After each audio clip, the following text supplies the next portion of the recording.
Please tell us more about the Bardo.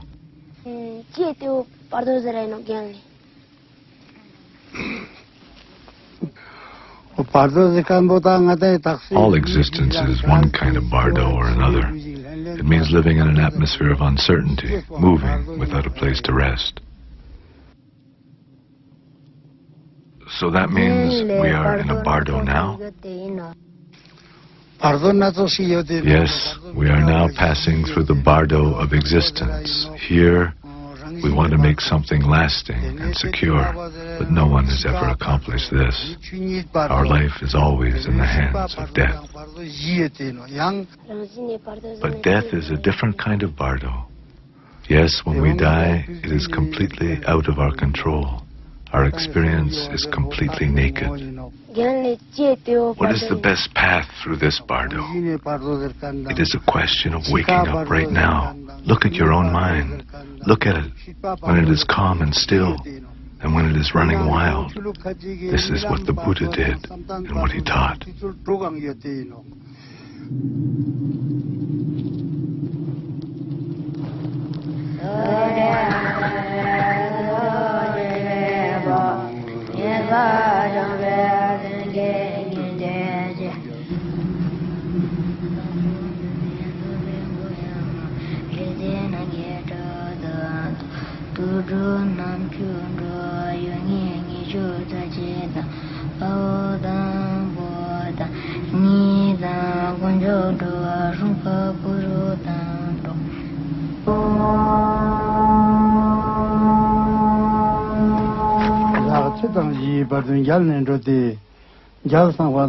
Tsering Sonam, listen carefully.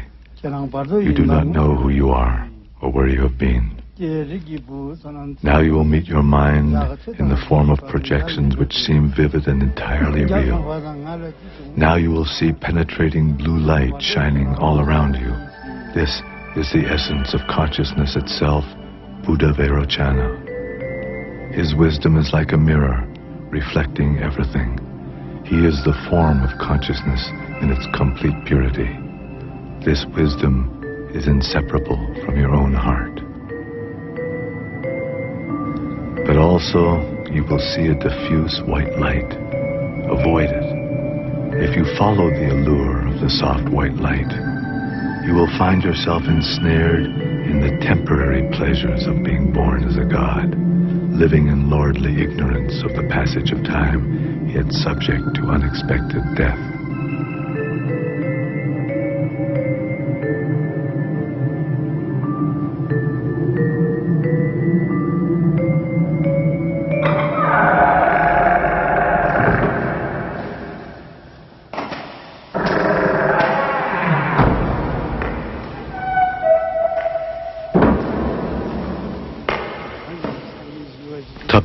Here are the forms of the deities which Tsering Sonam will encounter now. They are the wisdom in his very heart and mind. The 42 peaceful deities will emanate from his heart, and then the 58 wrathful ones will emerge from his brain. They will appear one by one, and then all together.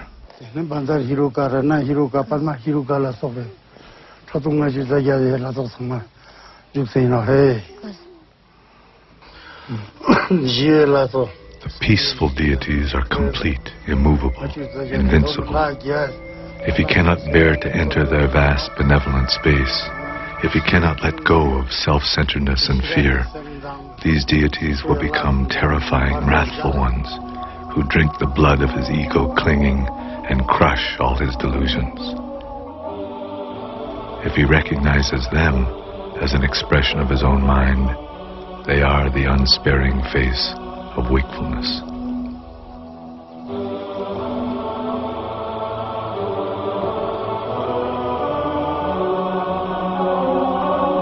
The wrathful forms emerging from the dying man's own brain appear before him actually and clearly as if they were real in their own right.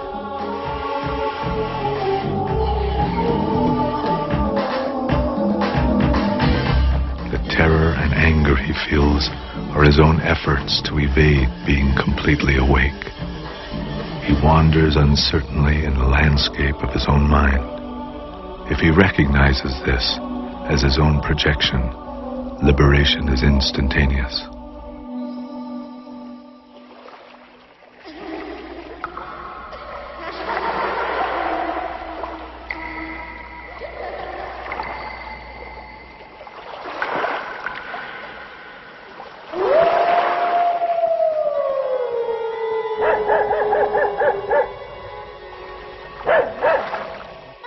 Alone in the night, the old Lama would sing to himself, "The light of wisdom, spontaneous play, dances in bright ripples on an empty lake."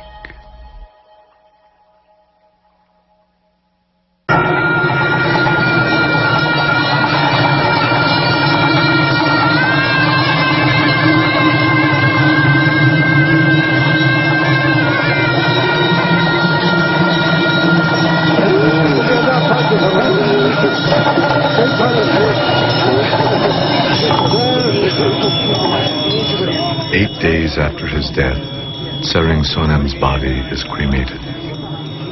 In order that he may no longer cling to his former body, and so that his relatives and loved ones may release him from the bonds of their attachment to him, his body is offered to the fire.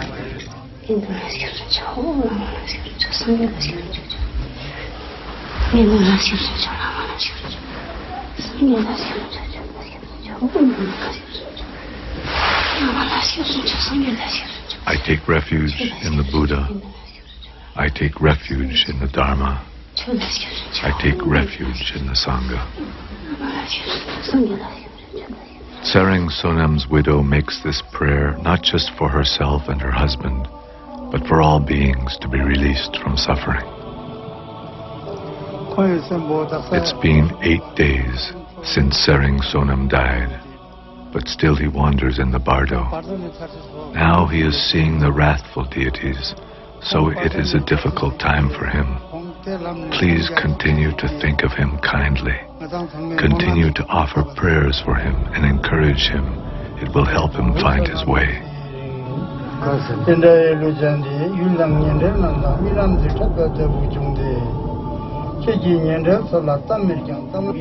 Tsering Sonem, now pay attention.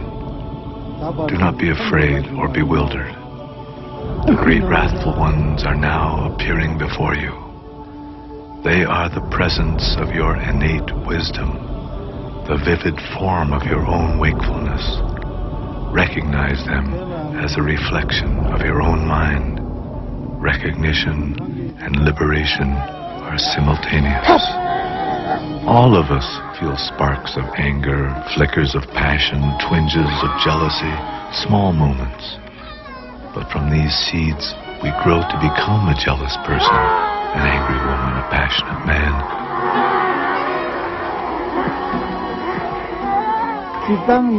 We say, "This is what I am," and we act accordingly. But these are just our masks. We forget that we are wearing them, and we run from the ones which others wear. So really these wrathful deities are just part of us? Yes. That's why I say it's impossible to run away from them. They are the sharpness of your own clarity. They are all in your head. But still, it's hard not to find them frightening. Maybe they can't understand why you're always running away.